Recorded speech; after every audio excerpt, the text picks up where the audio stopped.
అరే కృష్ణ, ఎంత మంచిగా ఒడిలో ఉన్నా నేను. ఆ గోమాత ఒడిలో ఉన్నా, బృందాదేవి చూడండి ఎట్లా పండుకున్నా చూడండి. హరి బోల్.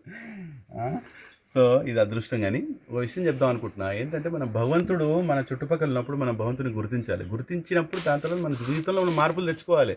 అలా గుర్తించిన వాడు మూర్ఖుడు. దుర్యోధనుడు, మహాభారతంలో దుర్యోధనుడు. కృష్ణుడు ఎప్పుడు తన చుట్టుపక్కలనే ఉన్నాడు, కానీ ఎప్పుడు గుర్తించలే కృష్ణుడిని. కృష్ణుడు ఎన్ని చెప్పినా సరే అర్థం చేసుకోవాలి. ఎంతో మంది కృష్ణుడికి భక్తులు అవుతున్నారు, కానీ దుర్యోధన మాత్రం ఏనాడు భక్తుడు కాలేదు.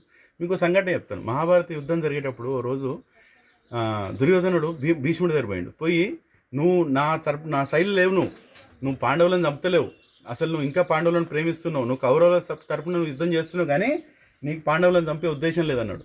అప్పుడు భీష్ముడు అన్నాడు, అరే మూర్ఖుడా, అట్లెందుకు అంటున్నారా, నేను నీ దిక్కే ఉన్నా కదా, అవును నాకు వాళ్ళంటే ప్రేమనే, కానీ వాళ్ళ సైడ్ నేను లేను, నీ సైడ్ నేను నమ్మనన్నాడు. అప్పుడు భీష్ముడు ఏం చేసినాడు, ప్రతిజ్ఞ చేసిండు. ఇగో 5 బాణాలు తీసుకురన్నాడు. 5 బాణాలు తీసుకురన్నాడు. 5 బాణాలు తీసుకొచ్చిండు. ఆ బాణాలని ఐదు బాణాలు పట్టుకొని, ఆ 5 బాణాలు గట్టిగా పట్టుకొని ఏమన్నాడు తెలుసా భీష్ముడు, రేపు పొద్దున ఈ 5 బాణాలతో 5 పాండవులను చంపేస్తా అని చెప్పిండు. ఈ 5 బాణాలను దగ్గర పెట్టుకో అని చెప్పిండు. అప్పుడు ఏం చేసిన దుర్యోధనుడు, అవి పెట్టుకొని పడుకున్నాడు. తన శిబిరంలోకి పోయి పక్కన పట్టుకున్నాడు. ఆహా, రేపు పొద్దున 5 పాండవులు చచ్చిపోతారు అనేసి. ఆ రాత్రి కృష్ణుడు అర్జునుడు పిలిచి అన్నాడు, అర్జున, నేను నీకు చిన్న పని చెప్తానే చెయ్యి. ఏంది కృష్ణ అంటే, నువ్వు ఇప్పుడు దుర్యోధనుడి శిబిరానికి వెళ్ళి 5 బాణాలు ఉన్నాయి, అవి నాకు ఇచ్చి అని చెప్పు అడుగు. ఎందుకు ఇస్తాడు నాకంటే, ఇస్తాడు, నువ్వు తనకంటే చిన్న తమ్ముడివి. అదిగాక నీకు ఒక చిన్న నువ్వు ఆయనకు సాయం చేసావు, గంధర్వులు ఆయన తీసుకుపోయినప్పుడు, దానికి ప్రతిరూపంగానే ఇస్తాడు. నేను చెప్పింది చెయ్యి, 5 బాణాలు తీసుకుని రా, ఇట్లా ఉన్నాయి నీ దగ్గర, ఏమని చెప్పి ఇచ్చేస్తాడని చెప్పి అర్జునుడు పోతాడు.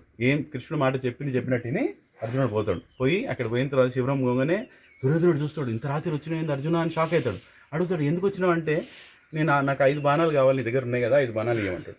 ఇవ్వనంగానే అప్పుడు దుర్యోధనుడు షాక్ అవుతాడు, అని నీకెట తెలుసు నా దగ్గర 5 బాణాల విషయం, భీష్ముడు నాకు ఇచ్చిండు, కానీ నీకెట తెలుసు, ఇవన్నీ ఆలోచించుకుంటే ఇవ్వాలి కదా, తమ్ముడు వచ్చి అడిగిండు. ఆ మాత్రం మర్యాదలు ఉండే ఆ రోజులలో. యుద్ధం చేసేటప్పుడు కూడా శత్రువులే ఉండి కూడా సాయంత్రం పూట ఇట్లాంటి కొట్లాడి పెట్టుకోకుండా ఉన్నది మాట్లాడుకునేవాళ్ళు. అది కాక ఓ చిన్న రుణం కూడా ఉన్నది కనుక 5 బాణాలు ఇచ్చేసిండు. ఇచ్చిన తర్వాత మరుసటి రోజు పొద్దున్నే భీష్ముడు అడిగిండు యుద్ధంలో, 5 బాణాలు ఇచ్చినది, ఇప్పుడు ఈ 5 పాండవులు చంపేస్తా అన్నాడు. అప్పుడు ఏమైంది, దుర్యోధన గడు ఉన్నాయా, లేవు కదా. దుర్యోధన ఏమన్నాడు, అయ్యో భీష్మ నా దగ్గర లేవన్నాడు.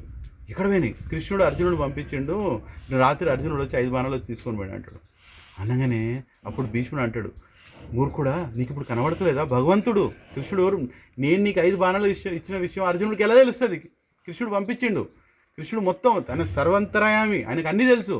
ఈ తెలిసి కూడా యుద్ధం ఎందుకు చేస్తున్నావు మూర్ఖుడా, వదిలేసుకో ఇట్లాంటి మాటలు, భగవంతుని దగ్గరగా భక్తుడిగా వదిలే, ఈ రాజ్యాన్ని ఇచ్చేసి నువ్వు సంతోషంగా ఉంటావంటే దుర్యోధనుడు లేదు. ఇంత మంచి సంఘటన జరిగిన తర్వాత కూడా ఎవ్వరికి తెలియదు, ఆయన కూడా అర్థమవుతున్నది భగవంతుడు చేయగలుగుతున్న ఇట్లాంటి విషయం చేయగలడని. తెలిసిన తర్వాత కూడా మూర్ఖుడిలాగా ఇంకా యుద్ధం కంటిన్యూ చేసిండు, లాస్ట్కి చచ్చిపోయాడు. మనం కూడా జీవితంలో భగవంతుడు ఉండడని తెలిసిన తర్వాత కొన్ని మార్పులు తెచ్చుకోవాలి. ఇంత జ్ఞానం, ఇంత సత్సంగం, ఇంతమంది భగవద్గీతలు చెప్తున్నారు, ఇంత బోధాలు చేస్తున్నారు, అయినా సరే దుర్యోధనుడిలా బతికినాం అనుకోండి, ఏమవుతుంది, ఓ మూర్ఖపు సాగు చేస్తాం. హరే కృష్ణ.